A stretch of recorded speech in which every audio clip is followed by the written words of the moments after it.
देख रहे हैं इन डार्क राजकुमार के साथ। तो चलिए पढ़ते हैं आज की कहानी की ओर। दोस्तों, रात का समय था। एक बार फिर अनूप अपने सारे काम निपटाने के बाद वापस घर की तरफ लौटने लगा। अनूप ने जैसे ही दुकान को बंद किया तो उसने देखा कि आज उसे काफ़ी रात हो चुकी थी। वो जिस दुकान पर काम करता था वहाँ का मालिक एक मुस्लिम था और अनूप एक हिंदू था, लेकिन जातियों के बीच इसका कोई प्रभाव नहीं था। खैर, अनूप उस दिन अपनी कयामत की रात का सफ़र काटने वाला था। उसका घर उस जगह से तकरीबन 2 किलोमीटर दूर था, पर वो अक्सर अपने घर पर रिक्शा से जाया करता था। लेकिन जब इंसान की उसका किस्मत साथ न दे तो उसे उन चीज़ों को झेलना ही पड़ता है जो वो बिल्कुल भी चाहता नहीं है। अनूप काफ़ी समय तक ऑटो का इंतज़ार करता रहा, लेकिन इसके बावजूद भी काफ़ी देर तक उस कच्ची सड़क के ऊपर से उसे कोई भी रिक्शा दिखाई नहीं दिया। बाद में वो पैदल अपने पाँव के साथ साथ अपने घर की तरफ निकल पड़ा। हालांकि रास्ता बहुत लंबा था और सन्नाटा भी जोर से पसरा हुआ था, लेकिन इस चीज़ का अनूप पर कोई प्रभाव नहीं था। वो चुपचाप अपना फ़ोन चलाता हुआ उस सड़क पर चलता रहा और यूं ही सड़क पर चलते हुए अचानक ही ऐसा लगा कि कोई उसके पीछे पीछे चल रहा है। लिहाजा वो जल्दी से पीछे मुड़ गया, लेकिन वहाँ तो कोई भी मौजूद नहीं था। तो उसे एक राहत की सांस मिली, लेकिन ये राहत की सांस अब ज़्यादा देर तक नहीं टिकने वाली थी, क्योंकि एक रात के बाद तो इंसान की ज़िंदगी तक बदल जाती है। और अभी तो पूरी रात बाकी थी और साथ ही पूरा रास्ता। उसी कच्ची सड़क के ऊपर अनूप के दोस्त राजीव का घर था, जहाँ गए हुए आज अनूप को काफ़ी वक्त बीत चुका था, जिस कारण आज वो राजीव के घर जाना चाहता था। अनूप भी उसी हाईवे से गुजरता हुआ राजीव के घर के पास पहुंचा और उसने राजीव के घर का दरवाज़ा खटखटाया, लेकिन अंदर से कोई जवाब नहीं आया। तो उसने सोचा कि शायद सभी घर वाले आराम कर रहे होंगे और इतनी रात को उनको डिस्टर्ब करना भी बिल्कुल ठीक नहीं होगा, जिस वजह से उसने इस बात को नज़रअंदाज कर दिया और वो वापस आगे की तरफ चलने लगा। अनूप के हाथ में एक काले रंग की छोटी सी थैली थी और उस थैली के अंदर थोड़ा सा मांस भी था, जो काफ़ी दिनों के बाद वो अपने घर लेकर जा रहा था। वो अपने घर पर अकेला ही रहता था, क्योंकि उसकी माँ और उसका पूरा परिवार किसी दूसरे शहर में निवास करते थे और कमाई की ही वजह से अनूप को इस गांव में आना पड़ा और इस दुकान पर काम करना पड़ता। इससे पहले कि अनूप अपने घर पहुंच पाता, उसे अपने पीछे पीछे एक बार फिर किसी के कदमों की आहट सुनाई थी। ऐसा लग रहा था मानो कोई उसका पीछा कर रहा है।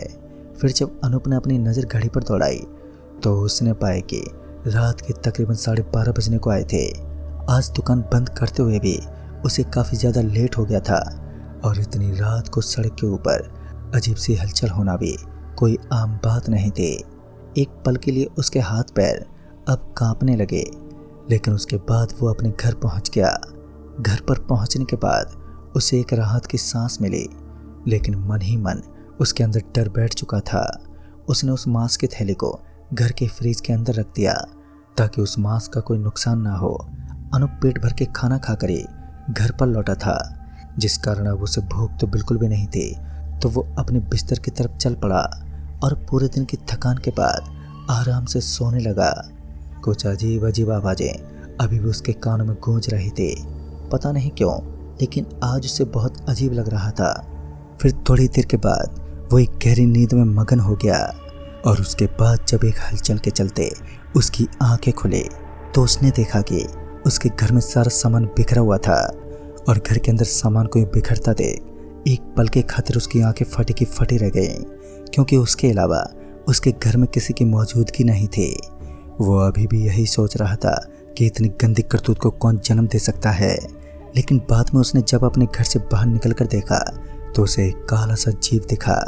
एक ऐसा काला काला जानवर जिसके लंबे लंबे दांत और बड़े बड़े नाखून दिखाई दे रहे थे। उस जानवर की दशा भी बड़ी ही डरावनी थी। उसके हाथ भी बड़े और विशाल थे और आज से पहले अनूप ने इन चीज़ों का कभी एहसास भी नहीं किया था।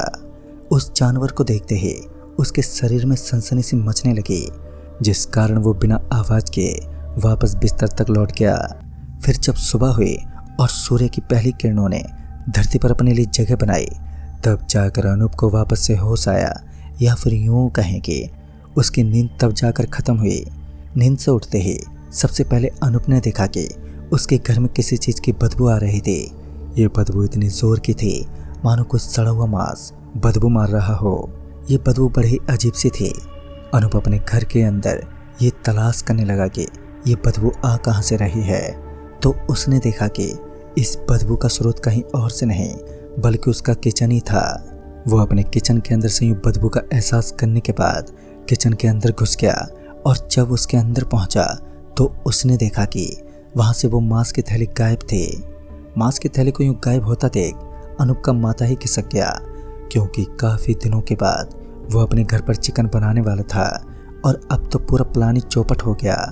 लेकिन अब जो हुआ वो तो हो गया।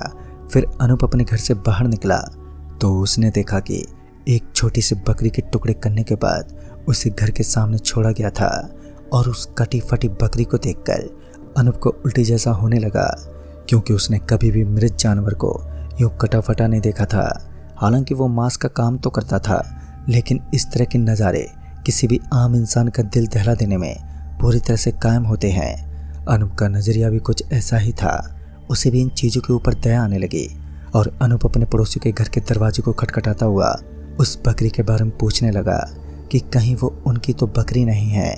लेकिन आसपास में मौजूद किसी भी शख्स के पास कोई भी बकरी नहीं थी।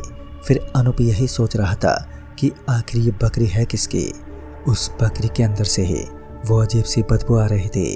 खैर उस दिन तो उसने उस बकरी की लाश को दफना दिया, लेकिन अभी तो सिर्फ ट्रेलर था। पूरी फिल्म देखना तो अभी बाकी था।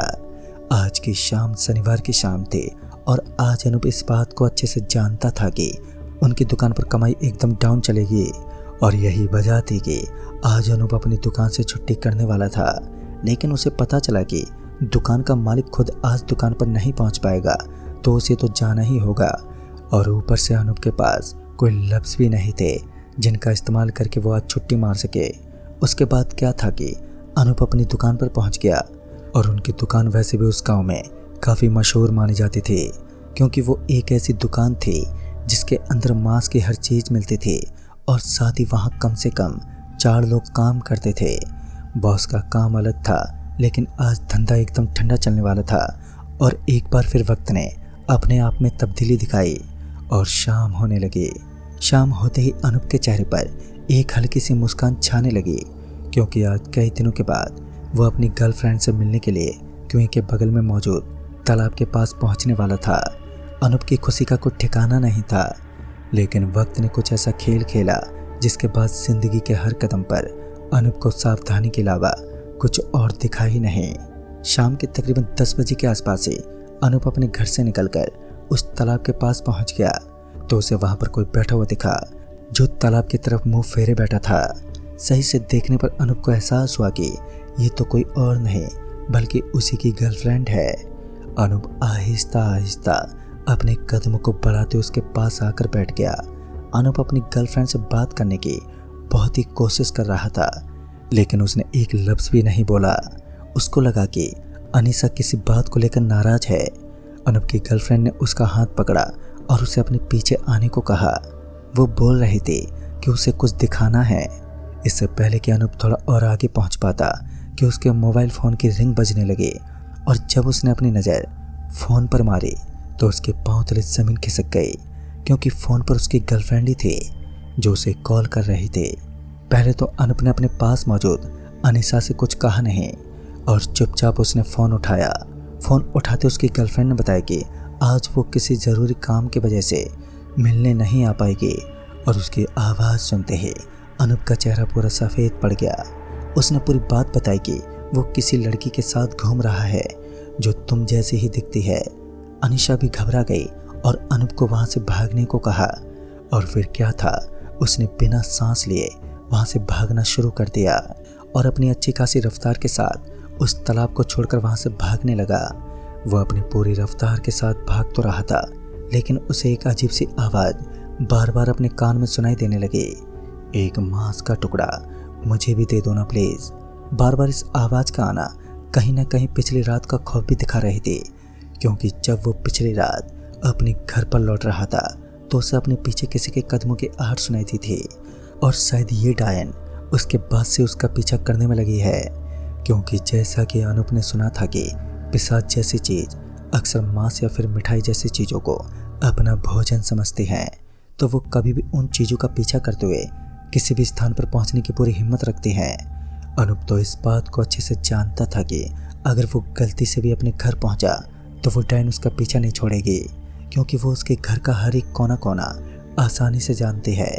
उसे गांव के अघोरी बाबा के पास पहुंचना होगा और वही उसका इलाज कर सकते हैं। और दोस्तों, उसके बाद अनूप ने वही किया। वो फटाफट उस झोंपड़ी के पास पहुंचा जहां पर वो अघोरी बाबा अपनी तपस्या से गांव को शुद्ध रखता था। खैर, अनूप उस बाबा को अच्छे से जानता था और उसके बाद उन बाबा ने अनूप की कलाइयों पर एक ताबीज बांध दिया और उसे बताया गया कि मांस की थैली लेकर गुजरते वक्त तुम्हारा पीछा एक प्रेतनी करने लगी थी और वो किसी भी हालत में तुम्हारा मांस खाना चाहती थी, लेकिन तुमने सही समय पर अपने आप को संभाल लिया, वरना आज तुम्हारा बच पाना लगभग नामुमकिन हो जाता। तब जाकर अनूप को एहसास हुआ कि कोई भी काली शक्ति इंसान का पीछा उस वक्त से करने लगती है जब उस इंसान के पास कोई ऐसी चीज हो जो किसी भी पैरानॉर्मल एक्टिविटी को अपनी ओर आकर्षित करती हो। तो दोस्तों, इस कहानी में बस इतना ही। तब तक के लिए बाय एंड टेक केयर।